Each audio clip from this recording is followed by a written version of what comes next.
Hello and welcome everyone, and thank you for joining us for today's Service Automation webinar, which we're delivering with our partners at the Service Automation Framework Alliance. My name is Mark Constable. I'll be your host for the webinar, and I'm delighted to be joined by presenter Jan-Willem Middelberg. So Jan-Willem is the author of the Service Automation Framework, which was developed to provide deep insight into the theory and methods of service automation. And in today's webinar, Jan-Willem will be focusing on service automation from the perspective of local government, and specifically how it's supporting them on their digital transformation journeys and the development of quality services for the citizens they serve. Before Jan-Willem gets into the detail, bear with me a few moments while I cover a few housekeeping points. So the first of those is the fact we're recording the session today, and everyone that's registered will receive a follow-up email from us soon after the webinar, as soon as the recording's available online. Secondly, you've got an opportunity to raise questions at any point throughout the webinar, so you should see an option on your control panel to submit questions, unless you've joined us on a mobile device. And last but not least, we welcome any feedback on the webinars, as that helps us with planning and delivering webinars in the future. Okay, that's all from me until we get to some questions, so I'll hand things over to Jan-Willem. Jan-Willem's joining us from Kuala Lumpur in Malaysia, so it's good afternoon, Jan-Willem, and over to you. Thank you so much, Mark, and thanks again for having me on one of these webinars. I'm really excited to be presenting this webinar on service automation in local governments today, because it really brings together all the experience we have gathered working with local government organizations in the last 2 years.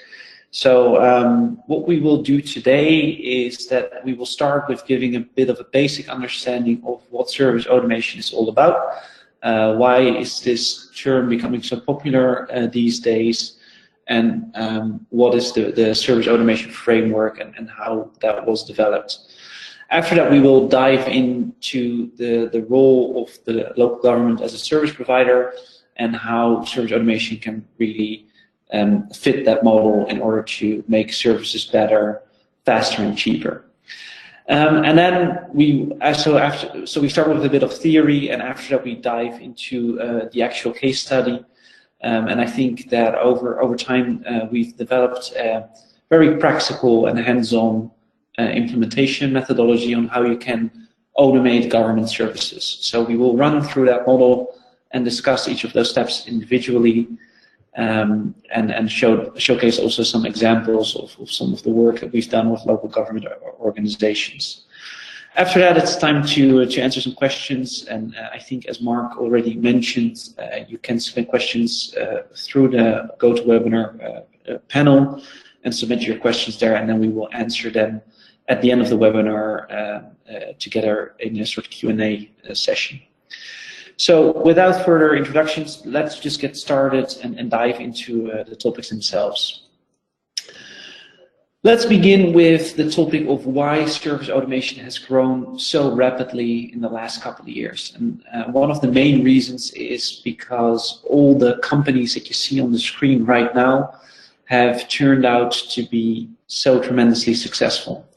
They're really the pioneers, the disruptors, and they have been growing very, very rapidly in the last decade. If you think a little bit deeper about what all of these organizations have in common, it's basically two things. First thing is that they are service providers. So each of these companies doesn't sell tangible products, they sell services, whether it's transportation services or hotel nights or insurance. All of these are classic examples of the domain of the service industry. The second key denominator is that each of these companies has found a way to deliver these services completely in an automated fashion.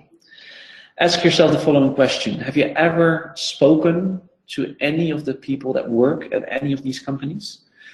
The likely answer to that is probably going to be no, because they have automated every step of their service delivery model along the way. So when you're making a booking, when you're changing a booking, whether you want to receive more information, you're all going to go to the respective self-service portals of any of these organizations and figure out what the next steps are on those pages. So this is really an example to kind of get the understanding started of what service automation is.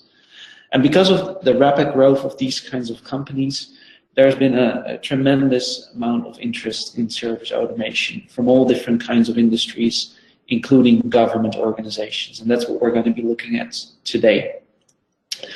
So let's start off with a very high-level definition of what service automation actually is. And if you break that down and you look at the official definition, service automation is obviously first and foremost the automated delivery of a service. So it means that you where you normally would interact with a service provider into a number of one-on-one meetings or service interactions, the whole process of you consuming that service is now completely automated. And frequently that will go either through apps or online platforms with which you can interact on a day-to-day basis.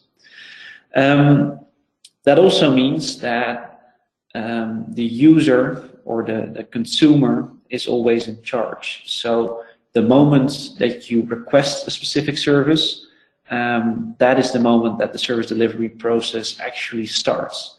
And if you think about that a little bit more deeply, that is quite a different way of thinking, because how most service organizations, including lots of governments nowadays, think is, well, we are a service provider, we provide services to the outside world, and that is the way that we design them. With service automation, it's exactly the other way around. Every service only starts after a user initiates a service request. So you really need to have a completely different design model that always starts from the request of a specific user. And what we mean with that is something that we're going to explore a little bit in more detail in this webinar. The third key component, obviously, is the technology part. You cannot have any type of automation if you don't have technology to support that. So one of the other common elements of the definition of service automation is that there's always some sort of a self-service technology or platform available through which the service is actually delivered to end users. So each of these contributes to the definition of service automation, which brings me to the last element, and that is, if you do this process well, you make sure that your customers are so happy that they want to get back to you. And because you have all that data available, it is easier to continually improve that service experience over time. So in the last and final goal of service automation is not just to deliver a service once, but to make sure that users keep coming back and request for more services over time. And that's what we refer to when we talk about an optimal user experience. So this is basically a breakdown of the definition of service automation. So what does that mean for organizations and for businesses and even for governments in particular? Well, it means that if you think about what that can do, is that there's a number of key benefits that really are different from a traditional service delivery model. And they are listed on the slide here. So I'll quickly run through a number of these.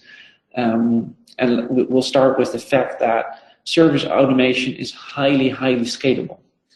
If you have an automated process, it really doesn't matter so much whether you service 1 or 5 or 10 or even 1,000 users at the same time. Because in the end, service automation is based upon scripts and workflows. So that makes these kinds of delivery models extremely scalable. And if you look back at the examples of the companies that we just discussed, this is also one of the key drivers of their growth. For them, it really doesn't matter to add another 100 users or another 1,000 users, because automation makes it so very scalable. The second and third key benefits are that if you use a service automation delivery model, it means that you can make data-driven decisions because you know exactly what your users are doing. And that also infers that it's very user-centric. So every decision, every click, every swipe, everything that a user does in one of those portals is monitored, tracked, and can therefore be improved over time.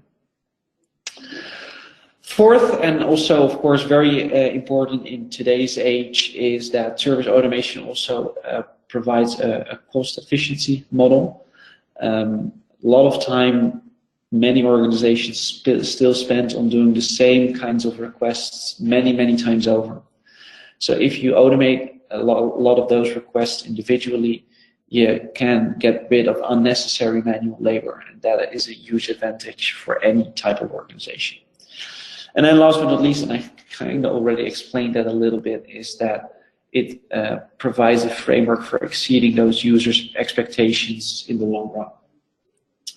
So moving on, what is then the service automation framework? Well, basically, this is the combined body of knowledge that a number of experts all across the globe put together in order to enhance automated services. What we found when we started a couple of these projects 7 or 8 years ago is that there really was not a good model available that explains how you can move from a traditional service delivery model towards an automated service delivery model. So based on a number of projects that we wrote down our experience, and that resulted in the model that you see on the slide. So today's webinar is unfortunately not long enough to dive into the details of each of these different components, but a very high-level overview of the service automation framework is depicted on the slide. And what you can see here is that the service automation framework consists of 6 main building blocks, we call them, which are the elements that you need to take into consideration when you're designing and developing automated services. So it starts obviously from the user, because as I mentioned before, every new service request is initiated by a user somewhere. So you really need to understand who your user is and what are their individual preferences. Then you move through a number of different steps from the design to technology and a number of processes such as deployment, delivery, and ultimately serendipity in order to get that automated service to market. So the service automation framework basically is nothing else than a how-to guide on how do you transform your traditional services into automated ones. And that has been launched in 2016 and has grown very rapidly ever since. And if we look at what service automation does, and the service automation framework in particular, I always use this slide to explain what you see on the left is a traditional service provider, and on the right you see an automated service delivery provider. In any traditional organization, there's a lot of interactions that constitute a service. So for instance, if you use an accounting service, you submit your figures, you get a reaction back, and you interact with your service provider a number of times. The same is true if you go for education. You have a number of interactions with your service provider, and that is what constitutes the service. What we do in service automation is we move the model on the left to the model on the right. So what we do is that we build what we call a self-service portal as a layer in between, and that is what we refer to as the self-service portal. So instead of interacting individually one-on-one between a user and a service provider, we now start to communicate through the self-service portal. And how this will work in local government is something that we're going to explore in the next couple of slides. So this is just a very high-level overview of what the service automation is and what it does. Key question then, of course, is, well, how does that relate to local governments? Because the model was traditionally used in a lot of IT service organizations, but what we've been seeing in the last 2 years specifically is that there is a lot of interest from especially government organizations. So a very good question to start with, well, if we look at the role of local governments anywhere across the world, I'm based in Asia, but it's no different here than anywhere else in Europe or North America. If we break down what local governments do and what their purpose and responsibilities are anywhere in any region, it's basically twofold. And if we break that down into 2 purposes, the first purpose is to represent and involve citizens to get the things that they need and to build and execute upon those. I frequently refer to this as the policy part. So this is really how do you translate long-term needs and requirements into something which is beneficial for society at large. However, if you look at the second part of the role of a local government, it has an administrative purpose. This is where a government needs to take care of supplying goods and services. And those can be very simple things like handing out parking permits to marriage licenses or registrations, but they can also be very, very complex things like appeals or regulations or city development plans towards the future. But the main point that I want to make with this slide is that that second objective, that second purpose of local government is one of the most important elements. And if you translate that back to automation, it means that any local government is basically in its core a service provider, because you get a lot of requests from citizens on a daily basis and you need to deal with those requests. And that is, I think, also the reason why service automation has grown so rapidly in this area. Let me explain a little bit further how this works. If we look at the role of local government as a service provider, we are dealing with citizens. So I depicted a citizen at the bottom of the slide. And basically, a citizen wants to arrange all kinds of stuff. He wants to, for instance, get a driver's license, or he wants to register his business, or he wants to have some waste picked up by a local government service. So there's all kinds of needs that are bestowed upon the government, all types of requests that need to be dealt with. And for that, a local government needs to provide a single point of contact for all its citizens. And that's what you see in the bar in the middle. Traditionally, that is a city hall or an administrative office where you can go in and you can request and arrange these kinds of things. Behind that first single point of contact, there are different other government agencies that are either working with the government or that are supporting that. So obviously there are higher forms of government, sometimes state legislation or federal governments that are important stakeholders. There might also be other different government departments that need to be involved. A very common example there is the IRS or the tax agencies that need to be involved in these kinds of discussions.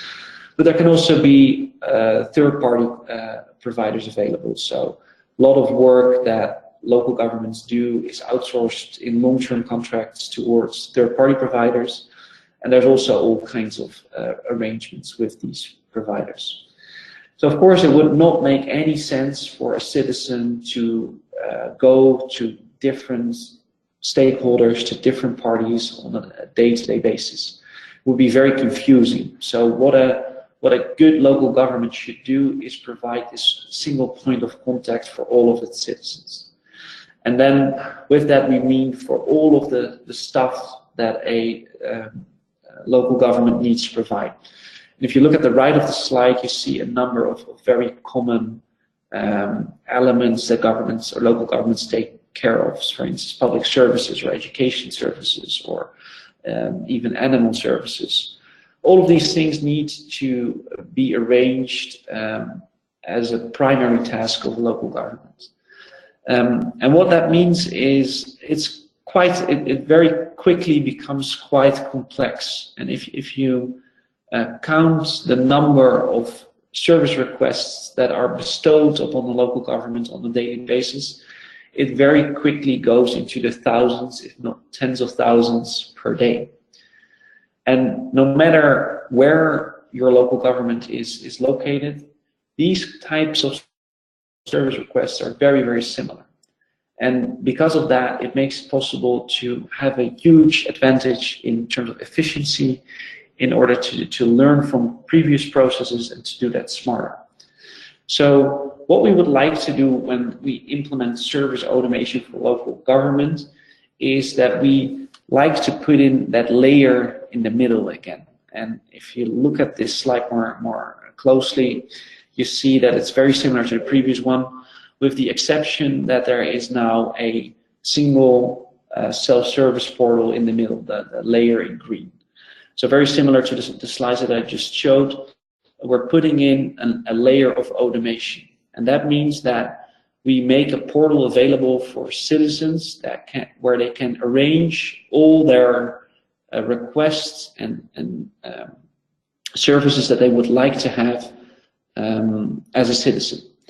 So what does that mean, and how can we make that practical? Because lots of different government organizations have already started with any type of with forms of this, but how do you combine all of that knowledge into a single point for all of your citizens that they can access? That's what we're going to be looking at next.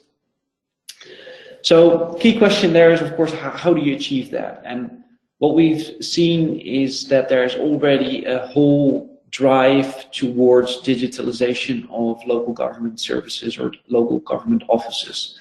Some people call it service governments, some countries call it e-governments, and a term that I've seen coming up lately is government as a platform, which is also used in the UK a lot.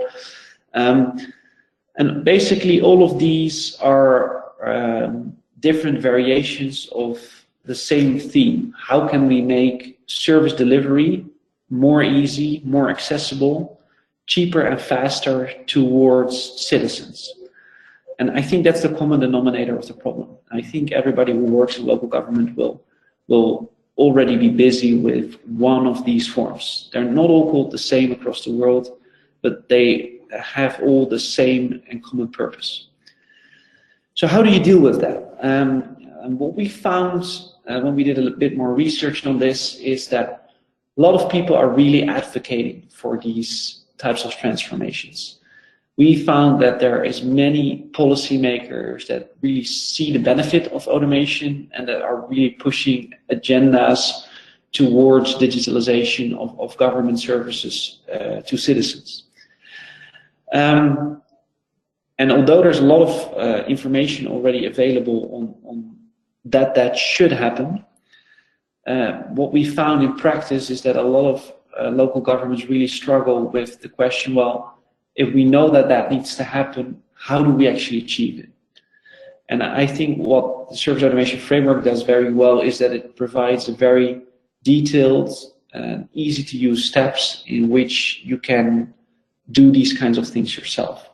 How do you get started? How do you actually automate traditional services into a self-service model?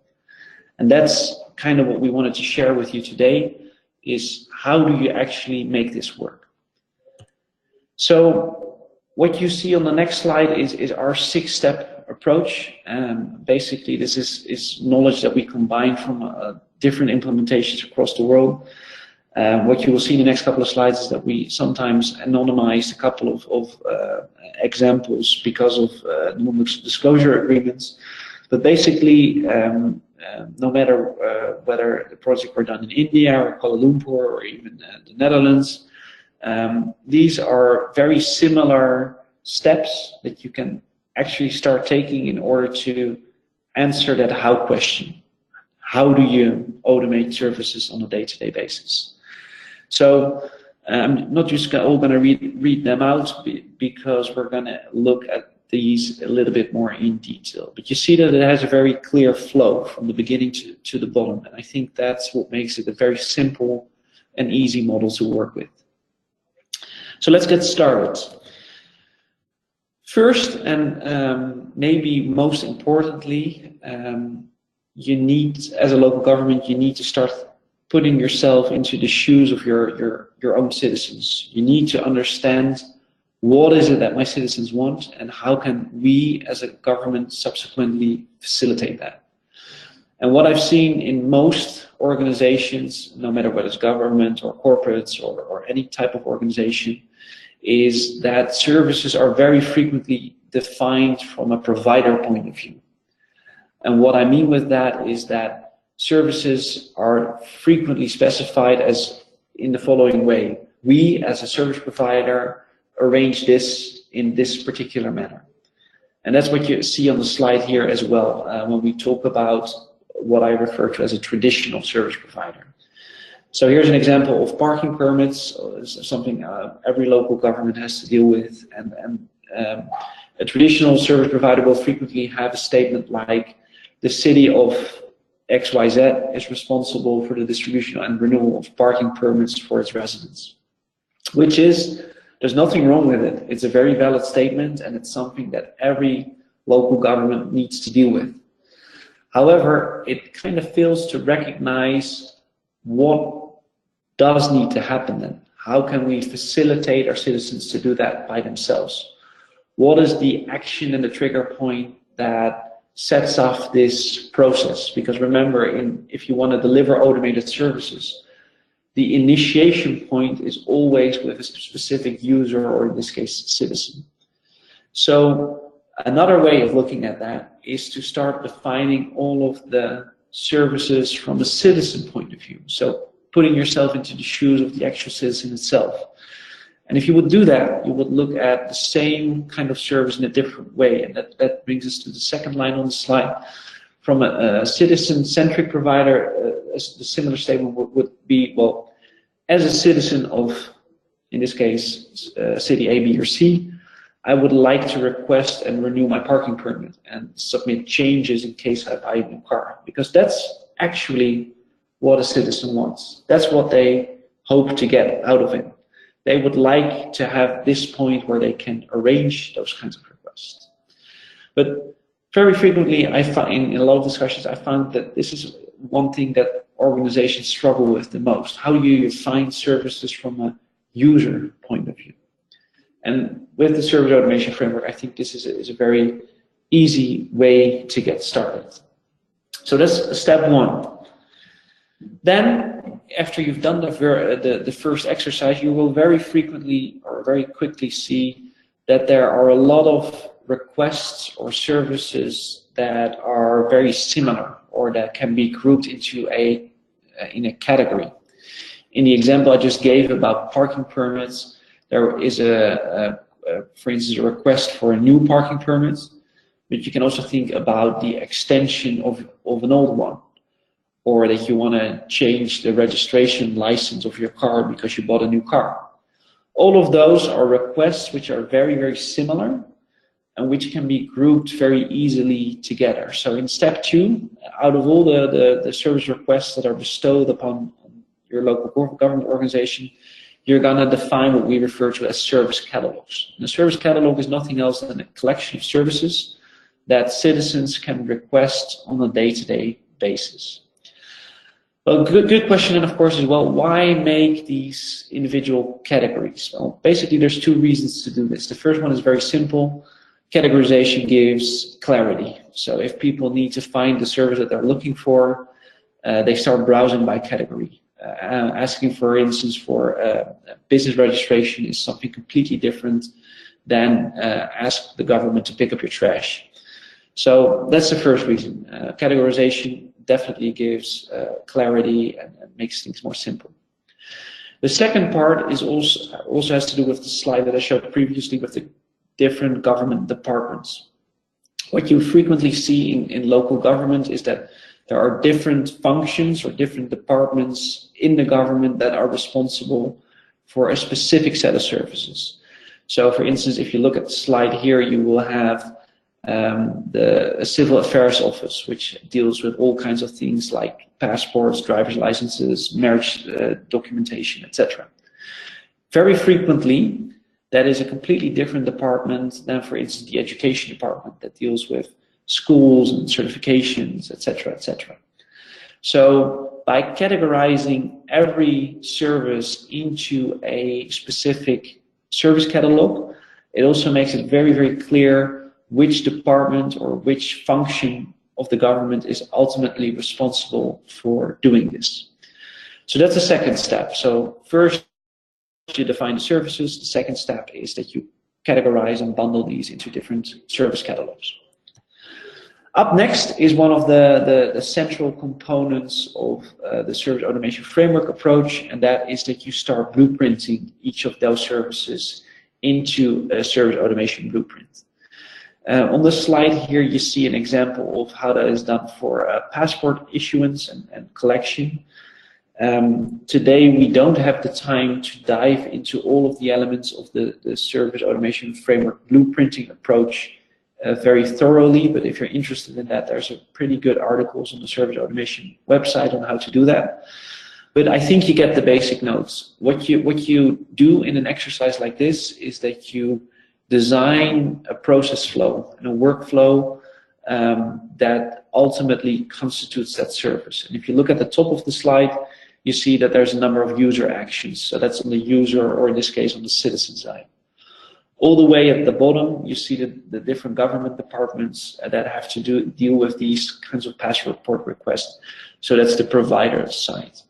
And what you do in a design like this is that you very clearly outline, well, what are the responsibilities of a user, what kind of information does he or she needs to get, and how does the process flow all the way from the left to the right. So from the initial request for a new passport all the way to the delivery and handing out of a specific passport. And some processes will be very, very simple. For instance, to register your dog. But some processes are a little bit more complicated, such as, for instance, issuing these passports, which is a more complex process. But ultimately, what you would like to do if you deliver automated services is that everything needs to be scripted, everything needs to be automated. And from a technology point of view, that means that you need to put things into workflows and into scripts. So this approach really helps to clarify what the ultimate design will be of an automated service. And I think this is one of the most important steps out of the 6-step approach is, are you able to make these types of blueprints for every service that you deliver as a government organization? So after step 3, then you need to put it into practice. So with the design of all those workflows, you need to select a technology provider or a platform provider that is able to give you the tools to make those workflows accessible for everyone. So that's where you're designing and developing your self-service portal. On the slide, I put an example from the city of Amsterdam. That's where I'm originally from. So I thought they're always a very good example, and they do this fairly well. So if you're a citizen of the city of Amsterdam, which I've been for many, many years, there's this one centralized portal where you can arrange all the stuff that you want to arrange. And what you see right here is that they also already did a pretty good job. It's not perfect, but it's a pretty good job in categorizing and bundling different types of government services. So for instance, here you see parking, you see waste and recycling, you see civil affairs, which are all very good examples of what we just discussed, which are service catalogs. So each of those different buttons will have different types of services underneath them that you can request. So this is a very good example, I think, of how you can translate the workflows that we devised in the previous step into something which works and is practical on a day-to-day basis. So that's step 4. Moving on, the next step, which is very frequently forgotten, is you need to then subsequently communicate that this portal exists. And although that sounds very, very simple, you really need to think about how do we make our people aware that they can actually use this. And what we've seen in a number of projects that I worked on is that this works very, very well, especially if you have government organizations that are not open 24/7 or 7 days a week. So in the beginning, people would still come into physical offices and move into to buildings. But as soon as they find out that there's also this portal available where they can arrange all this kind of stuff immediately and almost without any waiting times, that very frequently helps to get the awareness up. Other things and examples that you see on the slide here, you can also start branding campaigns, marketing campaigns. You can give your portal a very good or unique name so that everybody instantly starts to recognize what is your way of communicating with local government. So that's a very critical and essential step, because without actual active users, the portal is in the end not going to work. And then moving on to the last one, and this is kind of my favorite topic, and this talks about serendipity management. So before we dive into how that works for local government, let me explain a little bit about what this term means. Serendipity, if you look at a dictionary, and you see it on the slide here as well, is something good that you didn't expect beforehand. I think we're all familiar with these kinds of events. Somebody sends you a note about something that you really hadn't thought about before, or somebody appears and gives you a discount or a very good service experience without you even asking for it. Those are all examples of what we refer to as serendipity management, something good that you didn't expect. And if you, as a government organization, you move towards service automation, it becomes so much easier to make the life of your citizens also easier. Think about the following examples that I listed down on the slide. What if you would get an automated message and a reminder anytime that your driver's license is due to expire? In most countries and in most local governments today, this is still something which is your own responsibility. But if people are ordering their driver's licenses through a portal, you know exactly when the expiry date will be. So you can set off triggers to send people that type of information. Also, other things like if your neighbor has requested a moving license, then that will be communicated to the neighbor, so you know that you can park your car there for a day. Or another example, you receive if you requested waste disposal, that you can get an exact feed or timer of when it will actually be picked up. All of these things are fairly easy to accomplish from a technology point of view. There's all kinds of workflows already readily available to solve these kinds of problems. But where it goes wrong is that a lot of organizations or government agencies have not put this into the design of their services. And if they were to do that, that would really greatly enhance the overall service experience for any type of user or any type of citizen. So in order to recap a little bit on what I just explained to you is, well, what are, from our best practices and the projects that we've done, what are ways in which you can actually do service automation for a local government? And what we did in this webinar is that we briefly ran through the 6 steps that are necessary in order to move from a traditional service provider towards an automated service provider. If you have more interest in information about any of the topics that we discussed, if you have registered for this webinar, you will automatically receive a white paper from APMG in the next couple of weeks that explains each of these topics into more detail. I think that I have seen a number of questions popping up while we were presenting. So maybe, Mark, can I ask you to step and join in now to moderate some of these questions? Yeah, of course. Yeah, thanks, Willem. So first one we've got is, are there any technologies you can recommend for a good self-service portal? Well, of course, that's a very good question. From a service automation framework perspective, we really try very hard to be vendor independent. So I'm not going to recommend any particular technologies, but the thing that I will say is that which technology you should select is highly dependent on which type of service you try to automate. There's very good providers out there in the world that already have a workflow technology embedded, that have user management embedded, that have the ability to host and manage different types of service catalogs. So those are, I think, would be some of the areas that I would look into when I would consider that.